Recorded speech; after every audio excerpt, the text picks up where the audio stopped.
Hello students, आज हम Ohm's law के बारे में पढ़ेंगे। हमने इससे पहले आपको विद्युत परिपथ के बारे में बताया कि अगर इलेक्ट्रिक करंट को फ्लो करना है तो क्या करना चाहिए।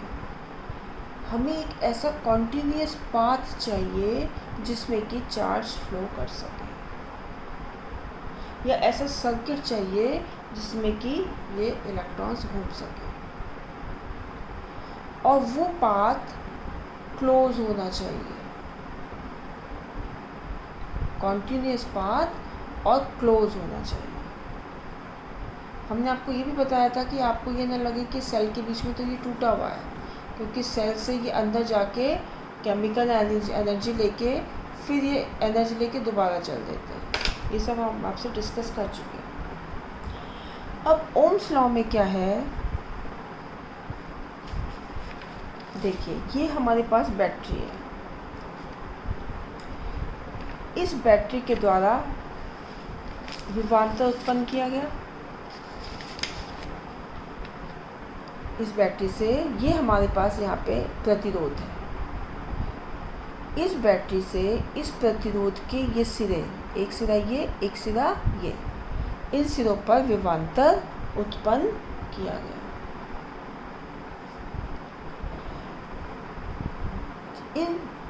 इन प्रतिरोध के सिरों पर विभवांतर वो ही है जो इस बैटरी के सिरों पर है।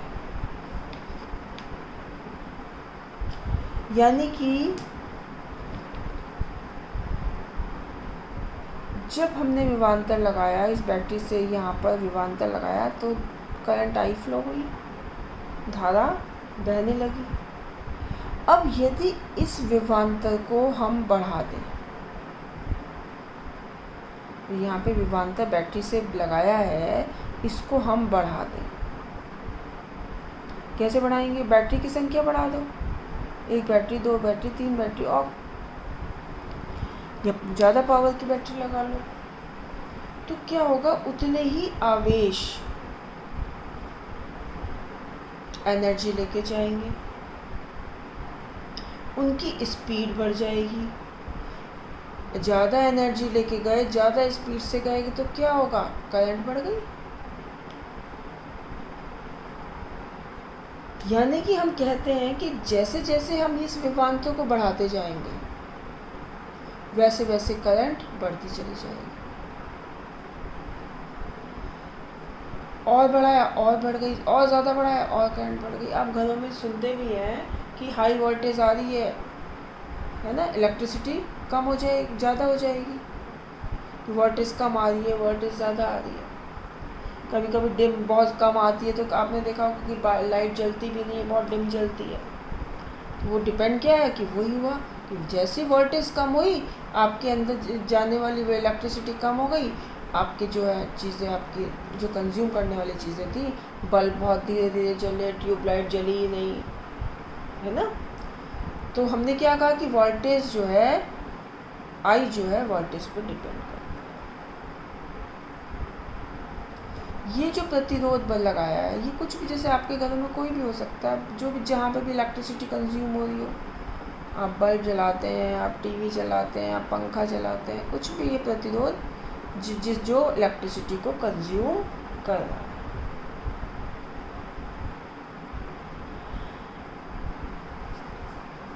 यानी कि हम कह सकते हैं कि इस विभवांतर में चेंज, इलेक्ट्रिक करंट में चेंज, इस विभवांतर में चेंज, इलेक्ट्रिक करंट में चेंज। जितने गुना इस विभवांतर को बढ़ाएंगे, इलेक्ट्रिक करंट उतने ज़्यादा गुना बढ़ जाएगी। यानी कि अगर हमने 2 गुना वोल्टेज बढ़ाई तो ये 2 गुना आई बढ़ गई, 4 बढ़ाई 4 बढ़ गई, 5 गुना बढ़ाई 5 गुना बढ़ गई।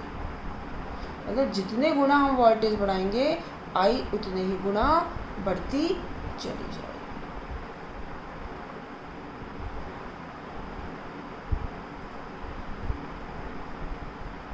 जैसे कि और देखिए, ये हमारे पास जो ये रेजिस्टेंस लगा है, प्रतिरोध लगा है,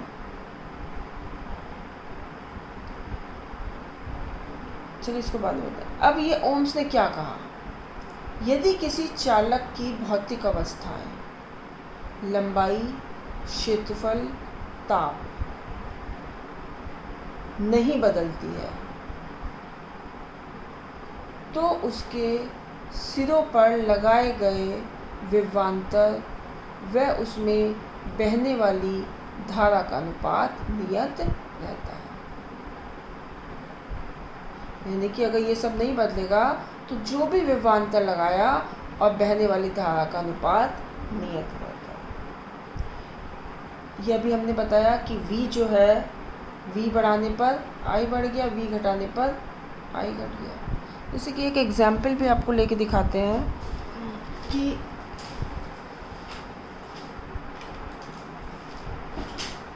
मान लीजिए 10 वोल्ट हमने वोल्टेज है तो धारा जो है 2 एम्पियर की बह रही है। ये हमने 20 वोल्ट कर दिए, 2 गुना बढ़ा दिया तो धारा क्या हो गई, 2 गुना बढ़ गई, 4 वोल्ट हो गई। ये हमने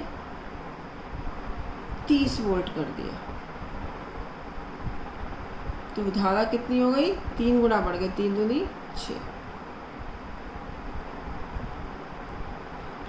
तो ये यहाँ पे अनुक्रमानुपाती था, यहाँ पे मैं बराबर का चिन्ह लगा रही हूँ।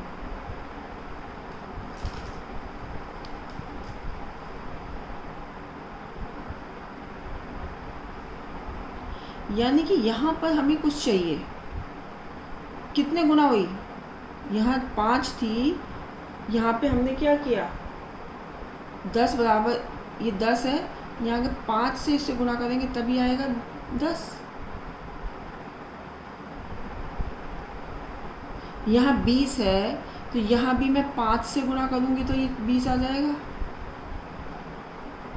यहाँ 30 है, यहाँ भी मैं 5 से गुणा करूँगी तो ये 30 आ जाएगा। आपने ये देखा कि वो धारा जितनी 5 गुना, ये जो इसका मान है मैं 5 से गुणा किया तो ये बराबर आ गए। यहाँ हमने अनुक्रमानुपाती का चिन्ह लगाया था, यहाँ हमने बराबर का चिन्ह लगाया है, लेकिन ये जो संख्या है ये 5 5 5 5 5 5, यानी कि इसका अनुपात जो है ये जो है r, ये नियतांक, ये नियत है 5। ये जो 5 है ये कांस्टेंट है हर एक में।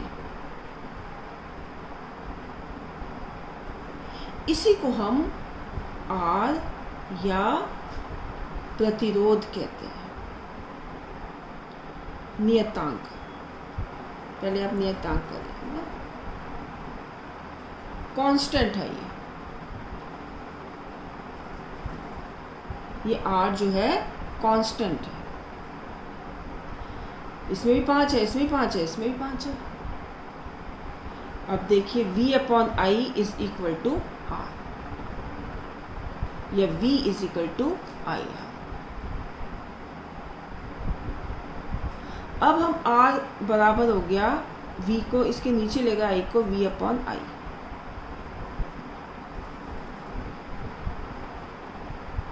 समझ आ रहा है?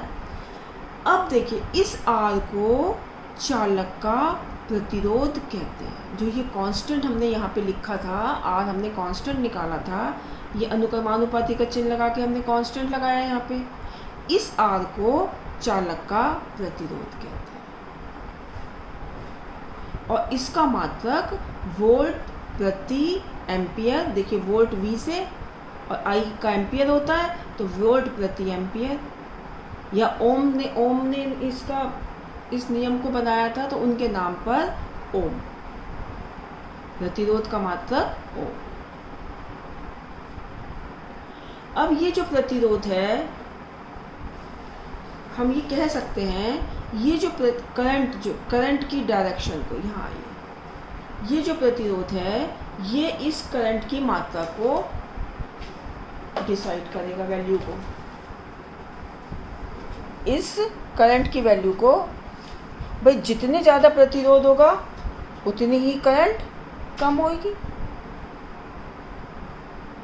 आप अपने घर में आपने ये चीज़ देखी होगी कि आप कहते हैं बहुत ज़्यादा लोड हो गया, लोड कम करो, लोड कम करो, कहते हैं ना कभी कभी इलेक्ट्रिसिटी कम आती है। तो क्या है कि जब एक साथ बहुत सारी चीज़ें जला देंगे तो लोड ज़्यादा हो जाएगा, तो इलेक्ट्रिसिटी बढ़ेगी, तो क्या होगा, इलेक्ट्रिसिटी कम प्रवाहित होगी। यानी कि ये जो आर है ये कह सकते हैं कि करंट में बाधा डालता, बाधा शब्द देखिए, प्रतिरोध, यानी कि करंट को उसने कंट्रोल कर लिया। जैसे कि आप सड़क पे जा रहे हैं,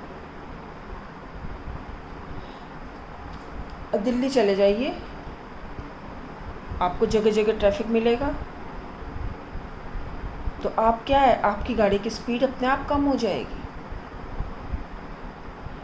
बहुत आपकी स्पीड अब ट्रैफिक के अनुसार आप अपनी गाड़ी चलाएंगे स्पीड कम करके, आप दिल्ली से निकल के जयपुर हाईवे पे पहुंच जाइए, आपको सब खाली बढ़िया हाईवे, तो क्या होगा, आप 120 गाड़ी घुमा देंगे, करेंगे कि नहीं। तो वही चीज़ यहाँ पर है भाई, आर जो है ने करंट का रास्ता रोका, जितना प्रतिरोध होगा उतनी करंट कम होती चली जाएगी। तो ये क्या है, प्रतिरोध। इसका मात्रक क्या है, ओम या वोल्ट प्रति एम्पियर। ये ओम्स ने ये लॉ दिया, इसको कहते हैं ओम्स का नियम, कि यदि किसी चालक की भौतिक अवस्थाएं, लंबाई, क्षेत्रफल, ताप नहीं बदलती तो उसके सिरों पर लगाए गए विभवांतर व उसमें बहने वाली धारा का अनुपात नियत रहता